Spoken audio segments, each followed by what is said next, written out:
All right. Now let's jump into intro to the C sharp part. Like, what is this C sharp, or what is this programming language? At the very first, programming languages are. Let me give you like an example in an example fashion. Let's suppose, um, let's suppose you are going to a new country and you don't know that country's language. Let's suppose you are going to India and you don't know how to speak in Hindi. And if you want to communicate with somebody, the only way that you can communicate is if you know somebody who knows Hindi and also who knows English. Because we know English and that guy know Hindi, and he can translate us such that we can actually talk and communicate. The same thing happens with the computers. Computers understands only things in the forms of zeros and ones. Zeros and ones is the way that the computer understands. It's called binaries, bits, and all these things. But can we understand that? No, we cannot understand that. For that, what we do is we have we need something in between. We need something in between who is like an interpreter, who is going to help us to actually to help us to actually work with the computer, but also um, get the result out of it. So that is what we are looking for. So for that reason, we have programming languages. So human understand things in English or in any language that we are trying to talk, but computer understands in zeros and ones. So we need an intermediate way or a person who is actually going to help us because we are going to work with that computer. So for that purpose, we have something called as programming languages. So in the programming languages, what we do is, so there are hundreds of different programming languages in what I say, according to the place or the dimension or wherever you are, the need of the programming language would differ. But there are actually three crucial programming languages, which is one is C sharp, one is Java, and one is JavaScript.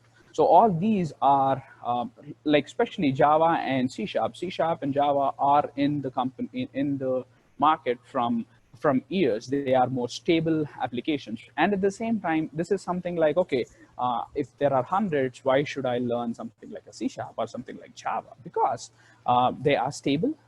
They are owned by companies that we can rely on. C sharp is owned by Microsoft, so Microsoft product, and we all know how Microsoft is from ages. So that is Microsoft product. And at the same time, you might ask me, why this? Because again, it all depends upon the company's need. Like why do you drive a Honda car over a Ford car, or a Ford car over a Hyundai car? So it all depends upon what is your what is your idea of a car? Do you need more reliability? Do you need more cost efficient? Do you need long duration? So on those grounds, companies would be picking up the programming languages. But at the same time, because these languages, C sharp, Java, these languages are stable, and most of the companies go ahead with these kind of languages. Now, let me jump into specifically why C sharp. So C sharp is a simple, it's modern, it's general purpose. So with the C sharp, what happens is it is not only one language that we are trying to work on when we are in C sharp.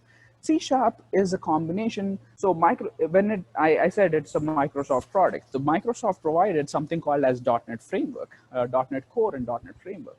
In .NET Framework, what happens is there is a combination of multiple programming languages. One of that language is a C sharp. One of the languages in that .NET Framework is C sharp. The good thing with .NET Framework is you can communicate with other languages easily. So now you might ask me a question, Praneeth, you said C sharp is good. Why should I communicate with another language? There could be a reason that some other company that you're trying to work with has a different language, and you can actually communicate with that very quickly and very efficiently and very easily with using a C sharp. And .NET Framework is multi-platform applications. More multi-platform applications you can build just with .NET Framework. You can go for mobile applications, you can go for Windows applications, you can go for any sort of web application. As I told you, .NET Framework is designed in such a way that it could be used in any following languages. Like there are 30 plus, I did not list all the 30 plus languages, but there are 30 plus languages where you can access and communicate with each other. One of that is C#, and that is the main, it's like the super language in the .NET Framework is nothing but C#. And then comes like the VB script and stuff like that. So what can we build with C#? What can we build with C#? So, or .NET Framework. So especially what we will be learning, again, these are only things that you would be learning in Claim Academy, but with C#, you can do a lot of much. But let me talk about the things that we learn in Claim Academy. We can build something called as Windows application. We can build something called as web application. We can build and use something called as web services, and also we can build console applications. So let me tell you what this Windows application is, what this, web application is. So there is the first question before, if it is an in-person, the first question that I used to ask is what is the difference between a website and a web application? So website and web application, let me try to give you a quick analysis. So website is more static things, which cannot be which cannot be changed. Like dynamically, there are no changes that can occur on a website. So it is all HTML that is written down, and you can only see those things, but you cannot make modifications out there. To give you an example, let's suppose there is a small restaurant, and that restaurant wants a website where it will just show some kind of menu and pricing and where they are located and some pictures. That's it. That's just the website. But let's suppose when we are talking about a web application, any application that you are using on the internet, like Facebook, like Instagram, Bank of America application, Chick-fil-A application, okay? All these are web applications, which means you need internet connection. And at the same time, to be more specific, what is a web application is there is an interaction that is happening. The interaction that happens between the data that we are trying to give, and at the same time you can actually see what is going on, and at the same time it gets stored, and there is some kind of an interaction. Let's suppose you go for a Chick-fil-A and you try to download the Chick-fil-A app. You created your account. So what you're trying to do, you are giving information in the sense of data. Once you give your data, they will store your data in some place, and then according to your data, let's suppose your birth date is like tomorrow, 6/11/2020. So so they would send an email today or like tomorrow in the morning saying, hey, happy birthday, and we have a coupon for you. How do they know that? Because you have informed them previously with your data, right? So that is what interaction happens using the data and also using the front end in a web application. So a full stack web development is nothing but building an application with all these things, the back end, the front end, and the core logic, whichever language you want to use. So Windows applications are the applications like Photoshop, where you download them and then you use it. Web applications is something like Facebook, Instagram, or Chick-fil-A, or all these apps that you would use on your computer. You download it and then you use it on your computer, but through internet facility. Web services. Let's talk about web services. Web services is a service that is provided by one company and we would be using in our application. To be more precise, we can say something like, hey, we can say something like, you need to incorporate a Google map in your application. Then you don't write your own maps, right? You go for a service provider like Google and try to get their maps and keep it on your website. So that is a web service. So somebody is providing us and we are actually using it, and it is real-time change. And then there is console applications. The first thing that we will be learning in programming is console application. What are these console applications? If you remember, there is a command line that we see on computer, which is all black screen. And once we have that black screen, in that black screen, we will try to write some commands and then we'll get some kind of an output. That is console. The console is also used with like the games. What you are trying to do with the games, the right arrow only gives that right arrow, whatever the right arrow does, it would be just used out there. So the console is something like, okay, there is a code for specific reasons, and because of you are trying to enter that code, it populates an output. So now Why do we, you might ask me a question like, hey, Praneeth, web applications or Windows applications are more better than console application, because console applications are uh, what I say, console applications are on a black screen, which are not really good looking and stuff like that. Instead, when there is a web application, it looks good. I have all the things, the data is there, everything is there. Why do I need a console application? So it is like learning steps. So if you'll start with learning on building console application, and then you will be moved eventually to a web application. So it's like you need to first know how to walk before you run. The same thing. You need to know first how to write the code and console to actually get into a web application. And Microsoft provides these tools in C# programming language like Visual Studio 2016, Visual Sharp Express, Visual Web Developer.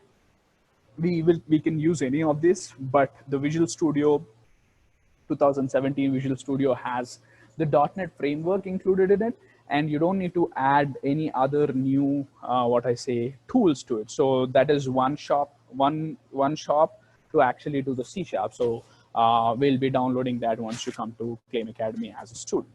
Or if you wanted to check on internet, you can download that and see how that works. I'll show you a quick glimpse on that eventually by the end of the course, but let's go to the next one. So this is nothing but the Visual Studio. Sorry about that, it's not Eclipse. This is Visual Studio, and the Visual Studio looks something like this. And then we have something called as a folder structure. So in folder structures, this is a folder structure for Java where you are trying to have a scope. So once you create a program, this is how it looks. It says public static void main. This is your main method, and then you will have a class. In C#, instead of namespace, it will have something, you will have something called as namespace, where you will, namespace is like a folder structure. Namespace is like a folder structure. So you're creating a folder. In that folder, there is a class called first program. And this is called scope. If you see the starting of this line or main method is from here and it ends at here. The class is a part of this where the main method is inside here and it starts here and it ends here. So we'll talk more about how to write those eventually. This is an intro session, so I'll try to keep it as simple and as short as possible to understand how we can write these things first, than actually going to the stuff which are more complicated. Again, blocks of scope. So that is what we are trying to say. So this is one block, this is one block, this is one block, this is one block. So block means, what does the block or the scope means is the lifespan of certain things resides inside that specific opening and closing brackets, or opening and closing brackets. And then it means that you cannot access things outside of it. You should not be writing things outside of it.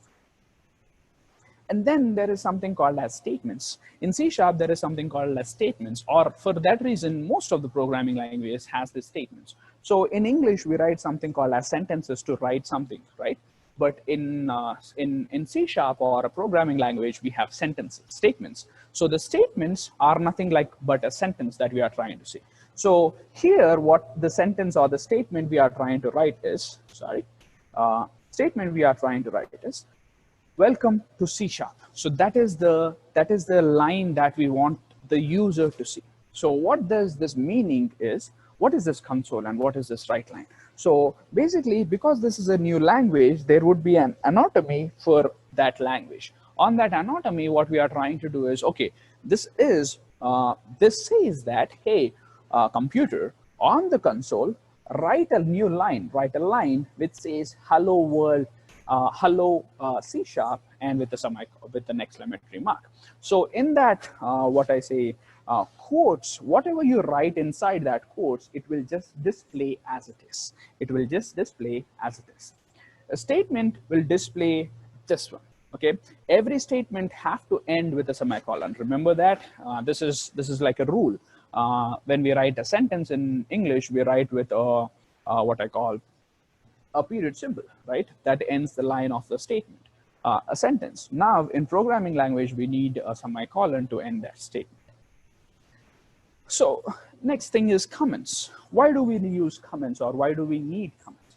Comments,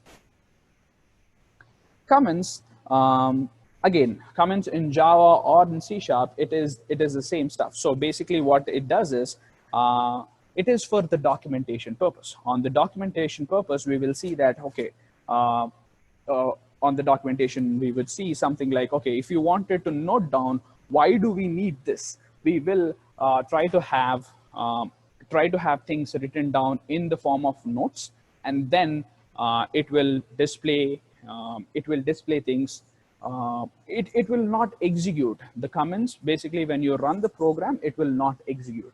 It will be just there for us, for documentation purposes, for us to have some notes out there, but it doesn't do anything else than that.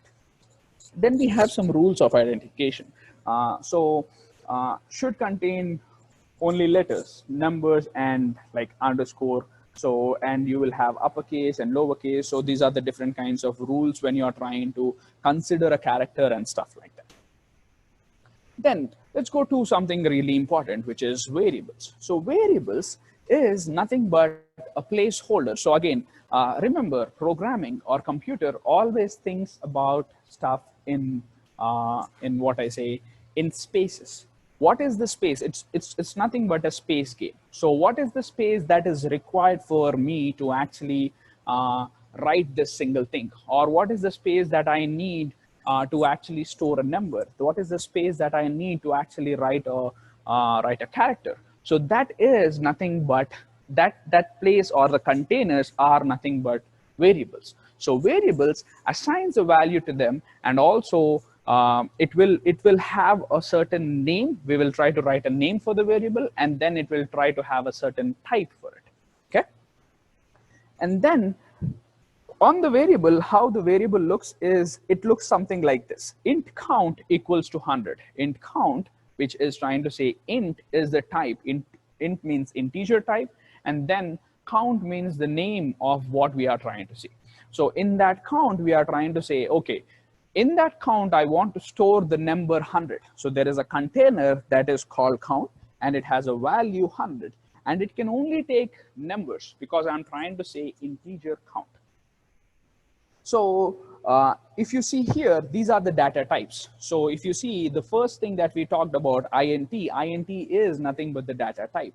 So there are multiple data types in programming language. There are primitive, there are non-primitive languages, non-primitive data types.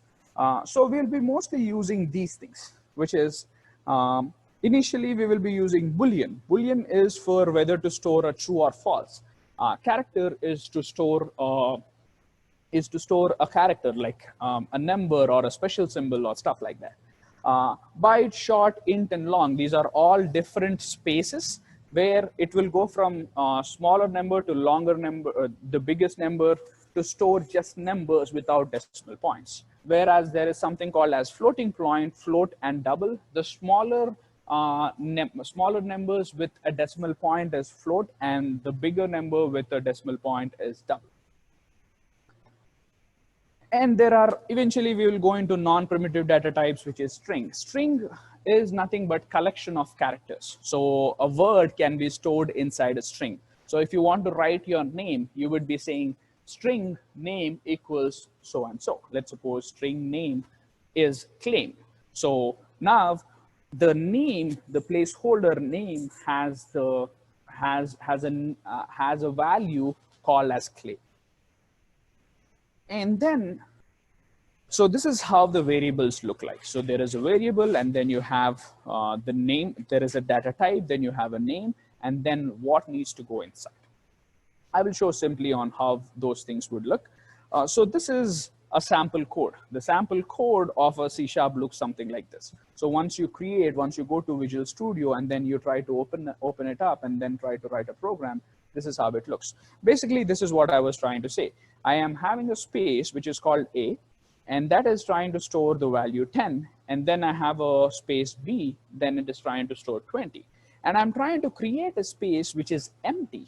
Why am I trying to create a space which is empty? Because I need a result that can actually hold the values of the addition that I'm trying to do. So what I'll try to do is, int 10 and int 20. So int 10 and int 20 get stored inside the value C. So in regular English, we'll say 10 plus 20 is 30, whereas in programming, it would be other way around, which means 10 and 20 is now added and it gets stored inside the value C, and that C can only hold integers. So 10 is an integer, 20 is an integer, 10 and 20 are both integers. So I'm actually storing that inside the value C, and I'm trying to say system.out.println or console.writeLine to actually tell that, hey, this is what we are trying to print. I'll show you the code. So in, again, the computer that you are trying to use knows maths. So you don't need to teach the computer maths. You need to teach the computer logic. So what we'll try to do is, okay, these are the arithmetic operations. So you can actually see this. Like you can use addition, multiplications, division, increment operators, and all these things. Naming conventions. Again, variables, as we told, variables and method starts with the lowercase letter. Variables are the placeholders that we are trying to see, whereas the class starts with an uppercase, and class is, we'll talk about class later, but a class has classes where we keep these variables, methods, and stuff like that. And you use camel case notation when you are trying to do something like this. And although it is legal, do not try to use underscore in the starting. Use descriptive names. So when you're trying to say something like adding of two numbers, if you're trying to create a method or a value for it, instead of trying to say A and B, give it a number. Let's suppose you are trying to store student age. You will say S name or S age. So you need to give a specific name to that thing. Okay. Now let's try to see an exercise. And before that exercise, let me try to, so this is an exercise for you guys to actually see it, write it down on a pen and paper. But before going there, let me try to write the code on the Visual Studio. So once you like the C# and once you are decided that you wanted to go for a C# career, so this is the Visual Studio that I was talking about. This is one thing that you will be downloading. And what you'll try to do is you'll say create a new project. So you'll say create new project. And here you will say, if you don't see something like this, you can search for console, because I told you that we will start with console applications, console, and console application.NET framework. And make sure that you have C#. You see here, console application.NET framework, there is Visual Basic, as I told you, console application F#. As I told you, .NET framework has multiple languages that are actually being stored inside. So make sure that you pick C#. And now you hit next, and then you can give it a name. Let's say addition. I probably have a lot of additions already. So let's try to give it a name. Addition 610. Again, that's not an ideal way to do it. Just give a name that is specific for that project. But because I probably have multiple additions, it will throw me an error and say that, hey, you already have an addition. Now I'll try to create, and it would take a little while to open it up. Once it opens up, you would see something like this. So this is the same exact thing that we have seen in our slides. If you see this one, the sample code, where is that?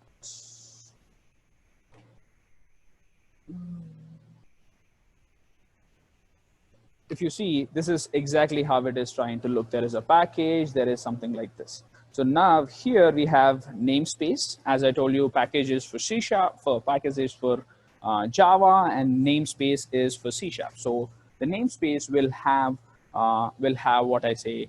It's like a structural folder that we are trying to do.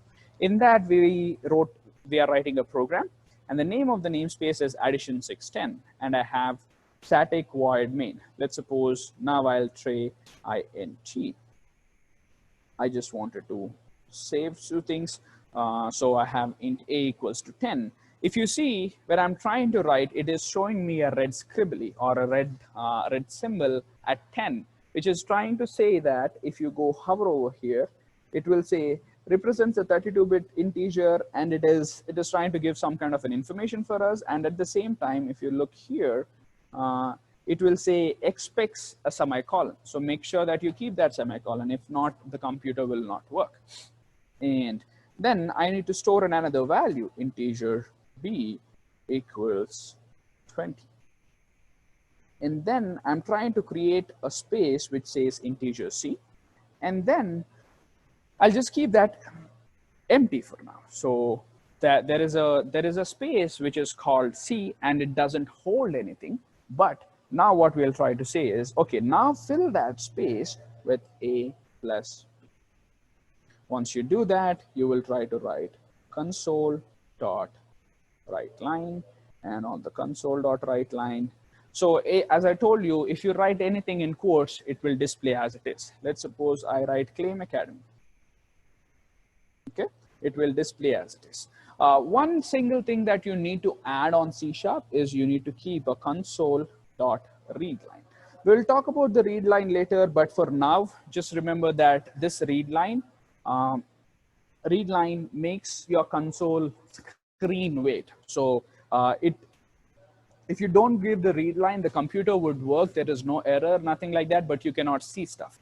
But if you give read line, it will make that black screen or the console output to stay there for a while. So now let me try to save it. You can directly hit these symbols or Control S. I use Control S, and once you hit start or the play button up there, you would see it is trying to display Claim Academy. Okay, and of course, because I'm trying to display Claim Academy, but the program that we are trying to intend is not about Claim Academy. The program is intended for displaying the addition of 10 and 20. So what we'll try to do is we'll try to change this. Here I will say, if I directly say just C, without quotes, then it will display me the value inside the C.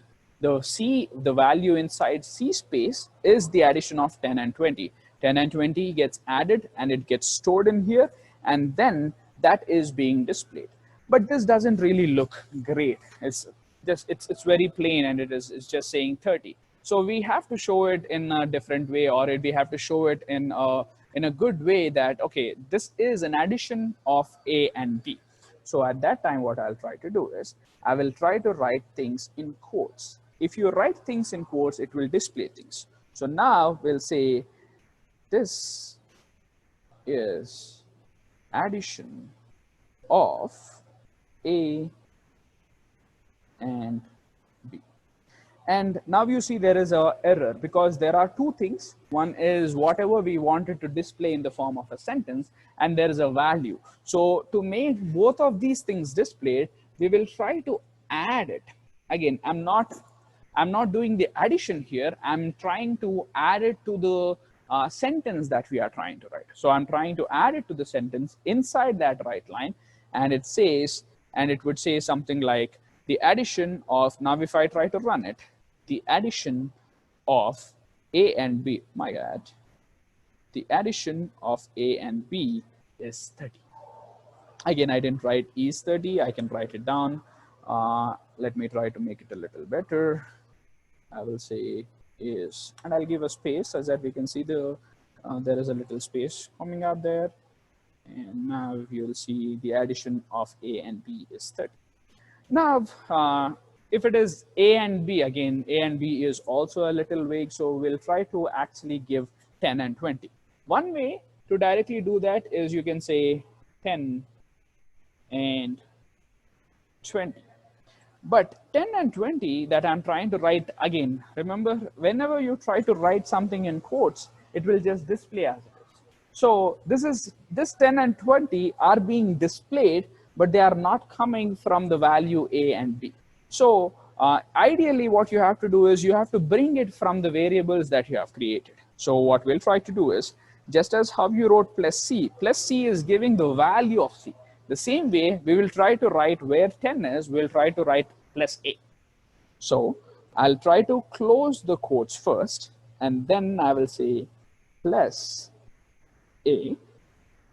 I'll try to add another plus because I'm trying to add the A in between the sentence. So there have to be a sentence before and there have to be a sentence at the back. So now I will say, and let me try to write, and you can use that symbol also. And then I say plus, it's not 20 anymore. It would be the value inside B. And again, I'm trying to add something more at the end also. So is plus C.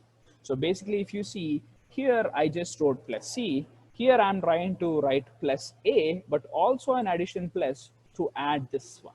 Why I didn't add a plus at the end is because that I'm not trying to write anything. I'm not trying to write anything here. So what we will try to do is, if you try to add something more, at that time you will say something like this. If you are trying to add a sentence, then yes. But if you don't have a sentence to add, then you will just keep it up here and you don't need to give that plus symbol. So that is nothing but how to write a program and how to display stuff. Now let's see, this is how you try to display the integer values or the numbers. So now if you see, the addition of 10 and 20 is 30. I never mentioned 10 here, but I brought 10 from above. I never mentioned 20, but I brought the 20 from the name B. I brought the value of C from the above. And programming always goes from top to bottom. For now, just remember this whole thing is called as main method. So you write the program inside the main method because that is where the execution happens. That is where the execution happens. Now, let's suppose you wanted to have something like this.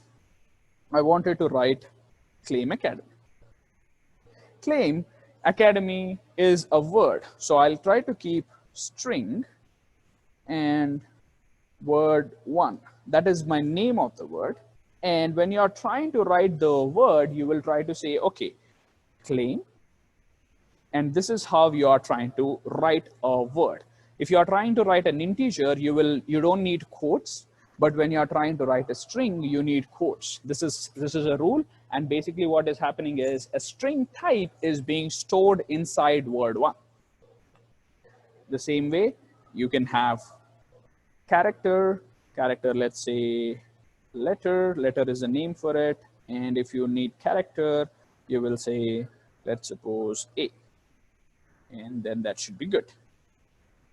Again, if you want to display all these things, you write a console write line. Copy and pasting is the best thing in programming. So you just say Control C, Control V.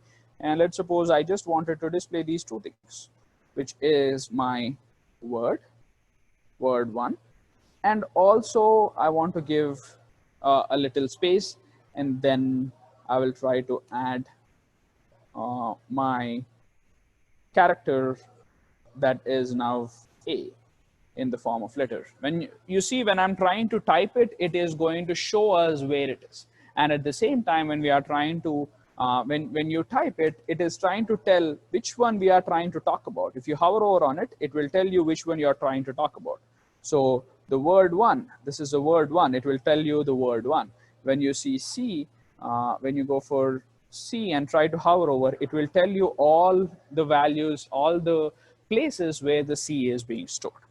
Now, if you save this, try to execute this, again, obviously we will get C and a little space, and then I have A. So this is how you need to use variables. If you remember, there are other variables also. For decimal points, we would be using float or double. For integers, we already used int. For character, we use this. There is something called as Boolean. If you wanted to give a true or false, at that time, you would be using something like that.